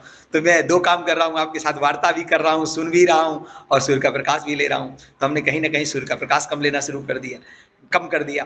तो इस तरह से अभी आगे संरक्षण के बारे में बात करेंगे कि जल का संरक्षण कैसे किया जाए, अपने किसानों को कैसे प्रेरित किया जाए कि वो जल का संरक्षण करें, शुद्ध जल कैसे मिले, अपने खेतों में ही वो जहाँ पर ढाल है वहाँ पर कुआं बनाएं, अगर नहीं है तो कुआं बनाएं और सारा जल का पानी वहाँ जाए, जल का संरक्षण हो ताकि वाटर लेवल को भी बढ़ाया जा सके। और वाटर लेवल बढ़ेगा तो उसके माध्यम से हमारे किसानों को भी राहत मिलेगी। हमारे पेड़ पौधे जो होते हैं वो जड़ों से माध्यम से पानी लेते हैं और बारिश के पानी को भी जड़ों के माध्यम से नीचे वाटर लेवल बढ़ाने में सहयोग करते हैं। दोनों तरह से हम कैसे प्रकृति का संरक्षण कर सकते हैं और प्रकृति हमारी सहचर्य है, हमको नया जीवन देती है, उसकी रक्षा हम करेंगे, उसका रक्षा करेंगे तो हम सबकी आने वाली पीढ़ियां भी गौरवान्वित होगी, आनंदित होंगी। मुझे लगता है समय काफी हो गया है, आप लोग का समय काफी ले लिया, फिर कभी चर्चा करेंगे कि अपने घर में ही कैसे संरक्षण करें, अपने घर में ही जो जल है, किचन का पानी है, उसका उपयोग हम कैसे करें। हम बह जाने देते, मैंने कई घरों में देखा और किया, क्या करें, आप कुछ ना करें, किचन का पानी आप कोई गंदा नहीं होता है, उस पानी के नीचे आप टैंक एक बाल्टी रख दीजिए, एक मोटर लगा दीजिए, उस पानी को आप पौधों में डालिए, उसमें आपके दाल के टुकड़े भी हैं, उसमें चावल के टुकड़े भी हैं, उसमें आपने आटा भी धुला हुआ है उसका भी है, बर्तन धुले हुए हैं वो भी है। साबुन और केमिकल का प्रयोग उस समय ना करें, पहले आप पानी को उसको अलग कर लीजिए, उस पानी का भी प्रयोग करते हैं तो खाद के रूप में बहुत अच्छा काम करता है। आपकी सब्जियां घर में होती हैं, आप छिक्कल होता है, कई बार गाय को डाल देते तो अच्छी बात है, नहीं डालते तो उसे खाद के रूप में घर में बनाइए, वही पेड़ पौधों में डालिए, वो भी आप सब बताते ही हैं। तो ये अंतिम व्यक्ति तक कैसे पहुंचे कि घर में ही हम खाद कैसे बना लें, बाहर से हमें खाद लाने की आवश्यकता ना पड़े। तो इस पर भी हम अलग अलग बिंदुओं पर चर्चा कर सकते हैं जो कि एग्रीकल्चर के लिए बहुत उपयोगी है, सभी के लिए उपयोगी है। लोगों को बाहर से खाद लानी पड़ती है, फिर वो तैयार करते हैं, तो उन सबको भी हम अपने घरों में तैयार करें, कैसे करें और उस पानी का संरक्षण करें, शुद्ध वायु कैसे हम अधिकतम रखें, अधिकतम जड़ी बूटियों का प्रयोग हम कैसे करें, जो हमने घर में ही जड़ी बूटियां हैं, नमक का प्रयोग हम कम से कम कैसे करें, सेंधा नमक का प्रयोग हम करें अगर करना भी है तो ये बहुत सारे विषय हैं, आप प्रतिदिन चर्चा करते रहते होंगे। तो ये सारा सब कुछ जो जुड़ा हुआ है वो मनुष्य के स्वास्थ्य से जुड़ा हुआ है। पशु पक्षी यदि स्वस्थ रहेंगे, प्रकृति स्वस्थ रहेगी तो मनुष्य स्वस्थ रहेगा। पंच तत्वों का जब बैलेंस होगा तभी मनुष्य के शरीर में पंच तत्वों का बैलेंस होगा। प्रकृति पंच तत्वों से संतुलित होगी तो मनुष्य का शरीर संतुलित होगा, तभी हम पूर्णता को प्राप्त कर सकते हैं, पूर्ण आयु को प्राप्त कर सकते हैं, निरोग रह सकते हैं, दीर्घायु को प्राप्त कर सकते हैं। इन्हीं शब्दों के साथ मैं अपनी वाणी को यहीं विराम दूंगा। ओम शांति शांति शांति। जी, परम पूज्य आचार्य जी, सादर प्रणाम। आपने अपना अभी आपके अंदर बहुत कुछ विचार है, बहुत कुछ योजना है और बहुत कुछ अनुभव है, वो हम सुनेंगे बाहर कार्यक्रम में। आपका प्रतिदिन आप जुड़े रहें और जुड़ते रहें और मार्गदर्शन देते रहें। आदरणीय हमारे बीच में भट्ट जी चले गए हैं जिनको हम बुला रहे थे। आदरणीय डॉक्टर विनोद भट्ट जी प्रभारी महोदय जी चलिए चले गए। आज सदन में कोई प्रभारी जी महोदय जी गणेश सिंह जी। प्रभारी महोदय जी आचार्य जी जी को एक दिन चीफ गेस्ट के रूप में आमंत्रित करिए। हाँ जरूर, रोज रहेंगे, बिल्कुल करेंगे। आदरणीय गणेश सिंह जी का प्रस्ताव आया है कि आचार्य जी को हम चीफ गेस्ट के रूप में आमंत्रित करें और 1 घंटे लगभग सुने। जी जरूर, आचार्य जी सुनेंगे। और किसी का कोई विशेष सवाल हो तो आप चलते हैं समापन की ओर। समय लगभग 8:30 बज गए हैं। ये लगभग 5:30 से 8:30 3 घंटे की क्लास चल चुकी है और रोज चल रही है और आज 850 दिन से ऊपर हो गए ऐसा चल करते हुए। तो मैं चाहूँगा, रंजना जी भी लेफ्ट हो गई हैं, तो मैं चाहूँगा आज आदरणीय रमेश चंद्र मेहरा जी हैं क्या? जी, रमेश चंद्र मेहरा जी को चाहूँगा कि वो आए और आज सबका आभार ज्ञापित करने का कष्ट करें।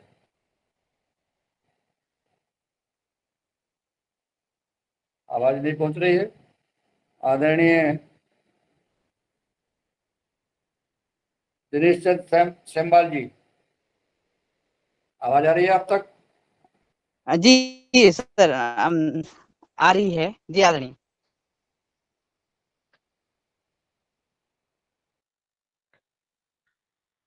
जी, आदरणीय आवाज पहुंच रही है आपकी। आभार ज्ञापित एक करने शायद, का कष्ट।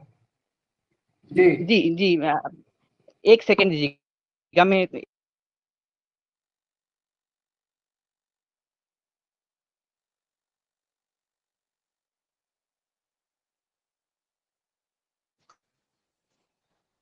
जी आदरणीय, संभवतः मेरी आवाज़ वहाँ पहुँच रही होगी मंच तक। मंच की सभी सदस्यों को पुनः नमन।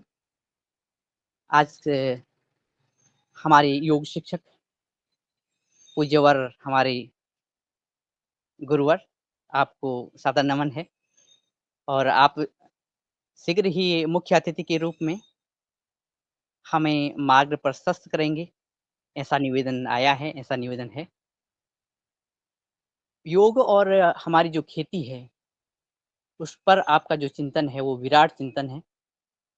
आज की वार्ता से हमें एक नई दिशा मिलेगी और जब अगली वार्ता होगी तो उस रास्ते को हम साफ-साफ देख रहे होंगे, जिस रास्ते पे हमने मंजिल की तरफ जाना है। आज के हमारे मुख्य अतिथि जी ने अपनी बात रखी और नेटवर्क के कारण मैं पूरी बात नहीं सुन पाया। लेकिन जब आचार्य श्री ने ये प्रश्न रखा मल की निर्मलता पर, तो तब से मैं लगातार बना हुआ हूँ और हमारे कई अतिथि आपसे प्रश्न करना चाहते थे, अपनी बात रखना चाहते थे। संभवतः दूसरे दिन ये समय फिर से आएगा कि हम इस पर चर्चा करें और इस धरती को निर्मल बनाएँ। हमारी योजना भी है निर्मल गाँव, स्वच्छ गाँव, योग ग्राम, तो हम इसको निरंतर 3 वर्ष की तरफ बढ़ रहे हैं, 3 वर्ष पूर्ण होंगे और सने-सने, धीरे-धीरे ये हमारी योजना है। आप सभी परम पूज्य विद्वत जनों के माध्यम से हमारे आदरणीय योग ऋषि जी के माध्यम से, आदरणीय आचार्य जी के माध्यम से और आदरणीय पवन सर और आदरणीय मुनीलाल जी भाई साहब के माध्यम से और सभी आदरणीय सदस्यों के माध्यम से आगे बढ़ रही है। दिनेश जी, जी आदरणीय। हाँ, एक रेखा जोशी जी जुड़े हैं आज ना, उनका भी आप स्वागत करिए। पिथौरागढ़ से हैं ये। एक उसकी एक एफपीओ की इन्होंने संस्था खोली है, उसकी सीईओ हैं ये। इनको भी कभी बुलाएं। इन्होंने महिलाओं के लिए बड़ा काम कर रही है वहाँ पिथौरागढ़ में। और साथ में ये मिल्क कलेक्शन सेंटर भी इन्होंने अपना खोला है। तो ये अभी आज जुड़े हैं, तो इनका भी आप स्वागत करें, रेखा जोशी जी। जी आदरणीय, बहुत ही सराहनीय पहल आपने बताई है और मैं सभी आदरणीय सदस्यों के नाम लेकर के उनका अभिवादन करूं, धन्यवाद करूं। उनसे पहले हमारी बहन, आज की हमारी नई सदस्य, आज से जुड़ने वाली हैं, आदरणीय रेखा जोशी जी, आपका स्वागत है। आप अपना परिचय दे करके फिर मैं आगे बढ़ता हूँ। रेखा जोशी जी, अगर आप हैं तो आप अपना परिचय दें। रेखा जी, हाँ जी, बोलिए। अपना परिचय दे, आप सभा को अपना परिचय दे सबको। जी जी, आदरणीय सम्मानित सभी हमारे इस मीटिंग में जुड़े सम्मानित सदस्यों का मैं स्वागत करती हूं और आपका आभार भी व्यक्त करती हूं। आपने मुझे इस मीटिंग में जुड़ने का मौका, अवसर दिया। सर, मैं उत्तराखंड के पिथौरागढ़ जिले से हूं और मेरा नाम रेखा जोशी है और मेरी एक सहकारिता है, नारी शक्ति निधि स्वायत्त सहकारिता। अभी वर्तमान में मैं इस सहकारिता की अध्यक्ष हूं और हमारी सहकारिता में अभी सर 250 महिलाएं इसमें जुड़ चुकी हैं। अभी 2 साल होने वाला है इस सहकारिता को बनाए हुए। और इस सहकारिता में सर हम अभी दूध कलेक्शन का काम कर रहे हैं। अभी वर्तमान में हमारे पास 80 लीटर दूध है जो हम गांव की महिलाएं इकट्ठा करके हम पिथौरागढ़ मार्केट में भेज रहे हैं। और इसके साथ साथ सर हम कैटल फीड का भी महिलाओं को कैटल फीड का भी करवा रहे हैं। उसके साथ साथ गोबर के दिए बनाने का भी हम लोग, हमारी जो ग्रामीण महिलाएं हैं, गाय पालन वाली महिलाएं, तो उनका गोबर जो एक प्रकार से थोड़ा वेस्ट भी जाता था, तो उस गोबर को हमने यूज करके अभी गाय के गोबर से शुद्ध दिए बनाने का एक शुरुआत की है। तो अभी वर्तमान में हम इसी पे काम कर रहे हैं सर। इन्हीं शब्दों के साथ आप लोगों का मैं आभार व्यक्त करती हूँ। आपका एक बार परिवार में बहुत बहुत स्वागत है आदरणीय बहन जी। और मैं डी शर्मा जी को धन्यवाद देता हूं और यह योगाहार कार्यक्रम में लगातार आपका स्वागत है और आपका मार्गदर्शन चाहेंगे। हमारी बहनें बहुत मात्रा में जुड़ी रहती हैं, हमारी किसान महिलाएं और भाई सब लोग आपका मार्गदर्शन चाहेंगे और मैं डीडी शर्मा जी से संपर्क कर लेता हूं। तो जब आपको समय हो इस कार्यक्रम में अपना मार्गदर्शन देने का कष्ट करेंगे और आप इस कार्यक्रम में लगातार जुड़े रहिएगा, क्योंकि इसमें योग के साथ हम आहार और प्राकृतिक जैविक खेती एफपीओ निर्माण की चर्चा करते हैं। विभिन्न हमारे एफपीओ संचालक भी इसमें जुड़े रहते हैं और जो समूह चलाती हैं महिलाएं बहनें वो भी जुड़ी रहती हैं, तो आपका मार्गदर्शन महत्वपूर्ण होगा। मैं आपका अपना इस युवहार परिवार को से हार्दिक स्वागत वंदन अभिनंदन करता हूं और आदरणीय डीडी शर्मा जी का धन्यवाद ज्ञापित करता हूं। जो भी हमारे भाई बहन इसमें जुड़ते हैं वो सब इसके सक्रिय सदस्य होते हैं और सबका बराबर का महत्व होता है। ये कार्यक्रम स्वैच्छिक रूप से चल रहा है, इसलिए मुझे आदरणीय डीडी शर्मा जी को पुनः धन्यवाद, आदरणीय बहन रेखा जी का स्वागत वंदन और दिनेश जी सेमवाल जी आभार ज्ञापित करें।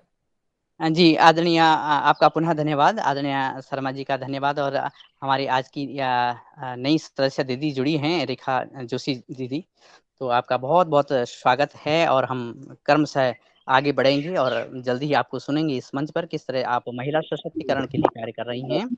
और इसी क्रम में मैं एक दिनेश जी, एक सुभद्रा कंवर जी है यहाँ हिमाचल सोलन से, अभी वो जुड़ी है, शायद अभी नहीं लिंक किया, सुबह जुड़ी थी। वो भी एक मास्टर ट्रेनर है जैविक खेती की, तो वो अपनी खेती बाड़ी भी जैविक करती है और वो सभी महिलाओं को भी प्रशिक्षण देती है। वो शायद अभी डीलिंक हो गई है, तो कल या परसों फिर से उनको ज्वाइन करवाऊंगा, उनको भी इस कार्यक्रम में जोड़ने की कोशिश करेंगे। धन्यवाद। जी आदरणीय, बहुत बहुत धन्यवाद कि हम योगाहार की भागीदारी को इस तरह से आगे बढ़ा रहे हैं। और योगाहार अलग अलग प्रदेशों में तो है ही, अलग अलग जिलों और गांवों में बढ़ करके आगे बढ़ेगा और एक नई उम्मीद और एक सूर्य की एक नई रेखा हम आगे खींच पाएंगे। तो ये मार्ग प्रशस्त आप सभी के माध्यम से हो रहा है। और मैं पुनः आज के योग शिक्षक जी, आज के मुख्य अतिथि जी और इस कार्यक्रम में सभी आदरणीय सदस्यों का पुनः धन्यवाद करता हूं योगाहार की मंच के माध्यम से कि हम इस कार्य में जुड़ रहे हैं और ये हमारी धरती के लिए कितना आवश्यक है ये हम सभी जानते हैं। इसी क्रम में पतंजलि और उसकी सभी शाखाएं, उपशाखाएं और अन्य संगठनों के जुड़े हुए सदस्य, आप सभी आदरणीयों का धन्यवाद। और सभी आदरणीयों के नाम इस तरह से आदरणीय भगवान दास Kushwaha ji, Bhubaneswar Rai ji, Ganesh Singh ji, doctor DD Sharma ji, doctor किशोर दुबे जी, कल्पना कोटले दीदी जी, नीलकंठ साबले जी, ओंकार नाथ जी और हमारे आदरणीय आज के योग शिक्षक जी आदरणीय गुरुवर और राजश्री कुशवाहा जी, रमेश चंद मेहरा जी, रेखा जोशी जी, रूप सिंह राजपूत जी, श्रीकांत चोपे जी, स्वरूप जी और वैशाली विनायक जी, योगाहार रिकॉर्डिंग टीम की के सभी सदस्य और सभी आदरणीयों के साथ आदरणीय पवन कुमार सर, आदरणीय हमारी जनसेवक मुनीलाल जी भाई साहब, आदरणीय रंजना दीदी जी और जिनके नाम मैं नहीं ले पा रहा हूँ और जिनका नाम इस लिस्ट में नहीं देख पा रहा हूँ, जो उपस्थित थे, जो उपस्थित रहते हैं और जिनकी उपस्थिति हमारी इस योगाहार की भागीदारी के लिए निरंतर सूर्य के प्रकाश की तरह है। सबको नमन,